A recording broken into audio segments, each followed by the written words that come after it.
Very good morning students. कैसे हैं आप? आशा है सभी अच्छे होंगे और पढ़ाई भी अच्छे से चल रही होगी। तो बच्चों, आज हम आपकी कक्षा नवम का पाठ 17 जो एक कविता है जिसका नाम है बच्चे काम पर जा रहे हैं और उसके लेखक हैं राजेश जोशी जी, उसके प्रश्न उत्तर करने जा रहे हैं। तो चलिए शुरू करते हैं। जैसा कि आपने कविता में पढ़ा ही कि राजेश जोशी जी ने ये बात कही है कि बच्चे काम पर जा रहे हैं, इसे एक विवरण की तरह लिखना हानिकारक है, खतरनाक है। इसे एक प्रश्न की तरह लिखना चाहिए कि क्यों बच्चे काम पर जा रहे हैं, क्योंकि बच्चों को तो स्कूल जाना चाहिए, खेल के मैदानों में जाना चाहिए। और बच्चे अगर काम पर जाएंगे, देश का भविष्य अगर आज काम पर जाएगा, तो कल देश के भविष्य को वो कैसे संवार पाएंगे, कैसे अच्छे इंजीनियर, अच्छे डॉक्टर, अच्छे HSIS बन पाएंगे अगर वो आज नहीं पढ़ेंगे। तो चलिए शुरू करते हैं प्रश्न उत्तर। कविता की पहली दो पंक्तियों को पढ़ने तथा विचार करने से आपके मन मस्तिष्क पर जो चित्र उभरता है उसे लिखकर व्यक्त करें।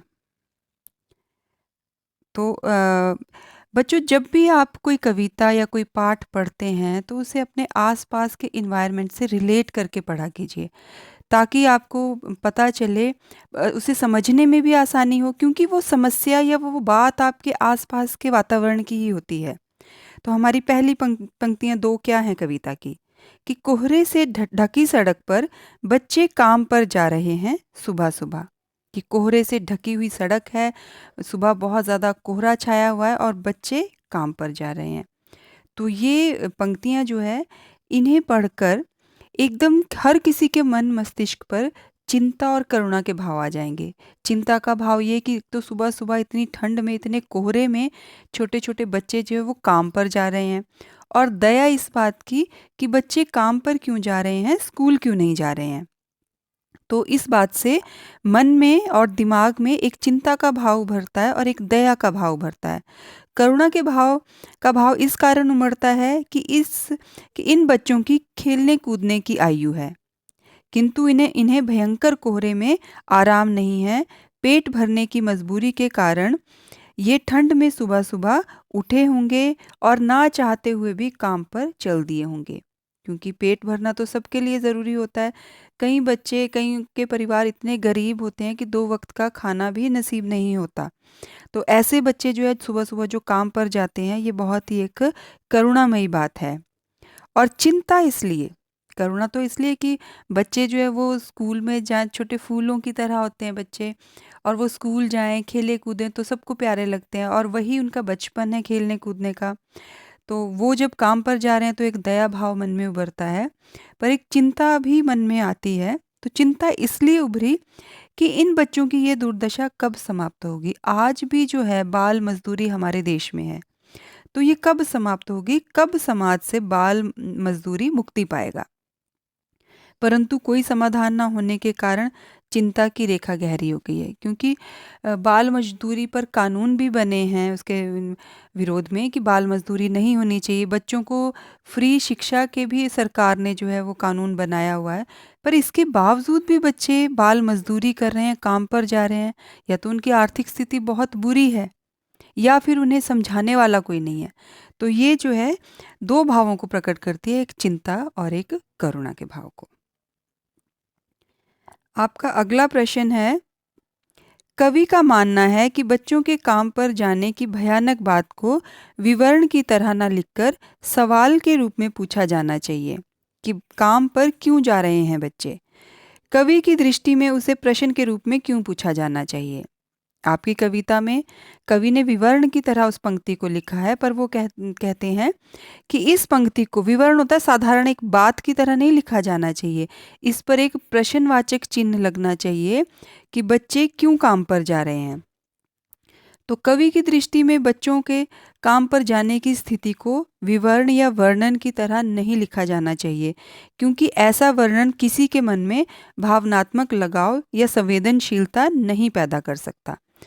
तो कुछ सोचने के लिए और विवश भी नहीं हो सकता, क्योंकि अगर हम साधारण तरह से बोलते हैं कि ठीक है बच्चे काम पर जा रहे हैं, तो ये एक साधारण ही बात लगेगी। पर जब इसे प्रश्न के रूप में पूछा जाएगा कि क्यों बच्चे काम पर जा रहे हैं, तो एक जवाब मिलने की आशा है, क्योंकि बच्चों का जो काम है वो स्कूल जाना है, खेल के मैदान में जाना है, ना कि काम करने जाना है। तो इसके लिए समस्या से जुड़ाव, जिज्ञासा और व्यथा उत्पन्न होती है। जब एक प्रश्न पूछा जाता है कि क्यों बच्चे काम पर जा रहे हैं, तो एक समस्या है जो बाल मजदूरी की जो समस्या है उसके प्रति जुड़ाव दिखाई देता है, और जिज्ञासा कि हाँ, बच्चे क्यों काम पर जा रहे हैं, काम पर तो बड़े जाते हैं। और एक व्यथा, व्यथा होता है दुख की, कितने दुख की बात है कि हमारे देश के बच्चे काम पर जा रहे हैं। तो आज जो बच्चा काम पर जाएगा तो वो पढ़ेगा लिखेगा नहीं, तो कल वो हमारे राष्ट्र का निर्माण कैसे करेगा। तो जिस प्रश्न को अनदेखा नहीं किया जा सकता, अर्थात इसे एक वर्णन की तरह नहीं, एक प्रश्न की तरह पूछना चाहिए कि क्यों बच्चे काम पर जा रहे हैं, हम क्यों नहीं उन बच्चों को स्कूल भेज पा रहे हैं, और क्यों बाल मजदूरी आज भी हमारे देश से नहीं मिट रही है। अगला प्रश्न है बच्चों, सुविधा और मनोरंजन के उपकरणों से बच्चे वंचित क्यों हैं। उपकरण होता है संसाधन। तो समाज की व्यवस्था और गरीबी के कारण बच्चे सुविधा और मनोरंजन के उपकरणों से वंचित है। आपको पता है कि हमारे देश की जनसंख्या बहुत ज़्यादा है और देश में गरीबी भी बहुत ज़्यादा है। तो भारत में करोड़ों लोग पेट भर रोटी नहीं जुटा पाते, और दूसरी तरफ कुछ लोग जो है जिन्हें भरपूर खाना मिलता है वो खाना वेस्ट करते हैं। तो इसलिए उन्हें उनके बच्चों को भी बचपन से कामकाज करना पड़ता है। जो लोग खुद गरीब होते हैं, अनपढ़ होते हैं, उनके बच्चे जो होते हैं उन्हें भी कामकाज ही करना पड़ता है शुरुआत से। यह उनकी जन्मजात विवशता होती है, क्योंकि मनुष्य की सबसे पहली ज़रूरत उसका पेट भरना है, पढ़ाई नहीं। जिसका पेट भरा होगा वही पढ़ाई कर पाएगा। तो एक भिखारी या मजदूर या गरीब व्यक्ति का बच्चा गेंद, खिलौने या रंगीन किताबें कहाँ से लाएगा। उसके पास तो उसे तो पेट भरने के लिए कुछ पैसे कमाने हैं, तब उसे 2 वक़्त का खाना मिलेगा, और 2 वक़्त का खाना मिलने के बाद ही कोई पढ़ाई के बारे में सोच सकता है। तो पहली ज़रूरत उनका 2 वक़्त का खाना है, जिसे पाने के लिए उनके माता-पिता भी मज़दूरी करते हैं और छोटे-छोटे बच्चों को भी मज़दूरी करने के लिए ले जाते हैं। तो समाज की व्यवस्था भी बाल श्रमिकों को रोकने में सक्षम नहीं है। इसके लिए सिर्फ वो गरीब या वो बच्चे ही ज़िम्मेदार नहीं हैं, हम आप लोग भी ज़िम्मेदार हैं। हमारी जो समाज की व्यवस्था है, वो इन बाल श्रमिकों को रोकने में सक्षम नहीं है। हालाँकि गवर्नमेंट स्कूल में फ्री एजुकेशन है, फिर भी ये बच्चे हम समाज जो है इन बच्चों को स्कूल तक नहीं ला पाता, क्योंकि हम बेपरवाह हो गए हैं। यद्यपि सरकार ने इस विषय में कानून बना दिए हैं, किंतु यह बच्चों को निश्चित रूप से ये सुविधाएं दिला पाने में समर्थ नहीं है। पर हर जगह सरकार तो नहीं खड़ी हो सकती, और समाज जो है वो संवेदनहीन है। उसे परवाह ही नहीं है कि ये कौन सा मेरे बच्चे हैं, कोई बात नहीं, काम पर जा रहे हैं। हम खुद बच्चों को काम पर रख रहे हैं, छोटे छोटे बच्चों से काम करवा रहे हैं। ना ही सरकार या समाज के पास इतने साधन हैं, न गरीबी मिटाने के उपाय हैं, और ना ही इच्छा शक्ति है, और इच्छा शक्ति भी नहीं है। एक तो साधन भी नहीं है क्योंकि जनसंख्या बहुत ज़्यादा है और गरीबी बहुत है, और इच्छा शक्ति भी नहीं है। इसलिए कुछ बच्चे जो अपनी पढ़ाई लिखाई से वंचित रह जाते हैं, अपनी मूलभूत आवश्यकताओं से वंचित रह जाते हैं, और उनका बचपन जो है वो काम में ही पिस कर रह जाता है। वो स्कूल नहीं जा पाते हैं, अपना भविष्य नहीं संवार पाते हैं। अगला प्रश्न है बच्चों, दिन प्रतिदिन के जीवन में हर कोई बच्चों को काम पर जाते देख रहा है, फिर भी किसी को कुछ अटपटा नहीं लगता। इस उदासीनता के क्या कारण हो सकते हैं।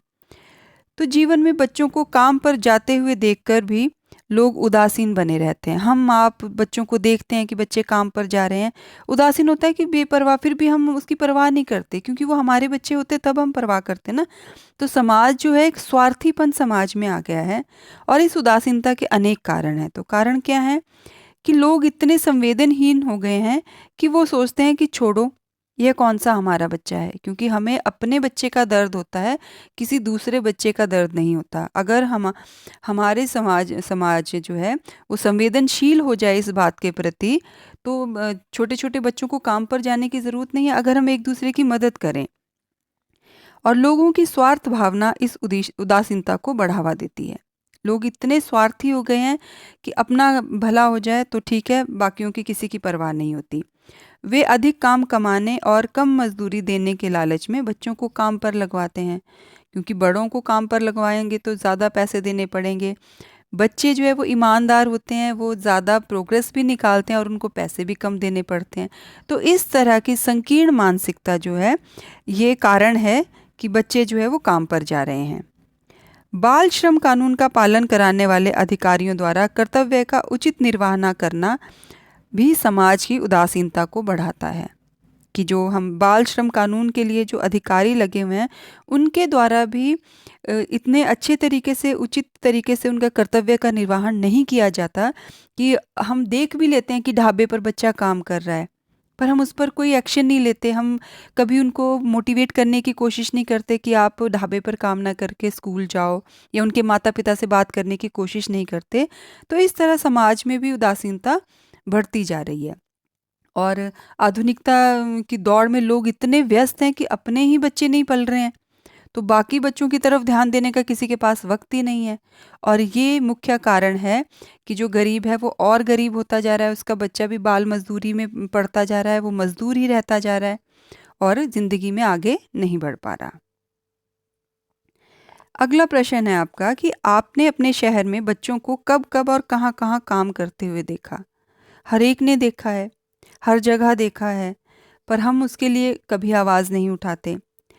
तो शहर में बच्चों को अनेक स्थानों पर काम करते हुए देखा जाता है। आपने देखा होगा चाय की दुकान पर, होटलों पर आपको आराम से बच्चे दिख जाते हैं, टेबल साफ़ करते, चाय लाते हुए, या विभिन्न छोटी-छोटी जो दुकानें हैं उस पर काम करते हुए बच्चे दिख जाते हैं।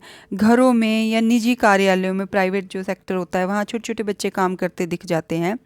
और उन्हें सुबह शाम देर रात तक और हर मौसम में काम करते देखते हैं, पर हमारे मन में कभी भी करुणा नहीं जागती। हम कभी भी एक कदम आगे बढ़कर उन बच्चों को अपनाने की कोशिश नहीं करते और ये कोशिश नहीं करते कि ये सुनिश्चित हो कि ये बच्चे काम पर ना जाकर स्कूल जाएं। अगला प्रश्न है बच्चों कि बच्चों को काम पर जाना धरती के एक बड़े हादसे के समान क्यों है? क्योंकि ये एक बहुत बड़ा हादसा है कि बच्चे काम पर जा रहे हैं। ये आने वाले समय के लिए ये चीज़ बहुत ज़्यादा घातक हो सकती है। तो बच्चों का काम पर जाना एक बड़े हादसे के समान इसलिए है क्योंकि खेलने कूदने और पढ़ने लिखने की उम्र में काम करने से बाल श्रमिकों का भविष्य नष्ट हो जाता है। वो बाल श्रमिक फिर सारी ज़िंदगी श्रमिक ही रहते हैं, वो किसी ओहदे पर नहीं जा पाते या समाज के लिए वो कुछ ऐसा बेहतर नहीं कर पाते, सिर्फ़ वो मज़दूरी ही कर पाते हैं। तो इससे एक और जहाँ शारीरिक विकास अवरुद्ध होता है। एक तो फिज़िकली बच्चा जो सारा दिन काम करेगा, खाने को उसको थोड़ा-सा अनाज मिलेगा, तो वो शारीरिक उसका विकास भी उतना अच्छा नहीं होगा। वहीं उसका मानसिक विकास भी यथोचित ढंग से नहीं हो पाता, क्योंकि मानसिक विकास आपका कब होता है? जब आप ज्ञान प्राप्त करते हैं, और ज्ञान प्राप्त करने के लिए स्कूल जाना बहुत ज़रूरी है। तो मानसिक और शारीरिक रूप से ये बच्चे विकसित नहीं हो पाते और ऐसे बच्चे जीवन भर अकुशल श्रमिक बनकर रह जाते हैं। श्रमिक भी अच्छे होते हैं, पर अगर आप किसी ट्रेनिंग के बाद किसी श्रम में लगे तो वो आपकी ख़ासियत होती है। पर अगर आपके पास कोई टैलेंट नहीं है और आप साधारण से एक श्रमिक हैं जो सिर्फ़ बोझा उठा सकते हैं, तो वो श्रमिक जो हैं वो अकुशल श्रमिक बनकर रह जाते हैं आजीवन भर। और उन्हें अपने श्रम का उतना मेहनताना भी नहीं मिलता, क्योंकि उनके पास कोई टेक्नीक या उस तरह का उन्होंने कुछ सीखा नहीं होता। तो इससे उनके द्वारा समाज और देश के विकास में उनके द्वारा जो योगदान दिया जाना था वह नहीं मिलता। क्योंकि हर व्यक्ति जो है समाज के उद्धार में अपना योगदान दे सकता है, पर पहले अगर वो ज्ञान और श्रम में एक कुशल श्रमिक हो तभी, तो जिससे प्रगति की दर मंद हो जाती है। क्योंकि आज के जो बच्चे हैं वो हमारा कल का भविष्य है। आज जो बच्चा पढ़ेगा लिखेगा, अच्छे ओहदे पर जाएगा या कोई अच्छी टेक्निक सीखेगा, अच्छा कोई काम सीखेगा, तभी वो आगे जाकर कर पाएगा ना। अगर छोटा सा बच्चा ही ईंटें उठाना शुरू कर देगा, बजरी ढोना शुरू कर देगा, तो वो सारी ज़िंदगी क्या अच्छा कर पाएगा? वो उतना सा ही अकुशल श्रमिक बनकर रह जाएगा। तो ये थे बच्चों आपके बच्चे काम पर जा रहे हैं के प्रश्न उत्तर। आशा है आपको समझ आए होंगे। Thank you and have a nice day.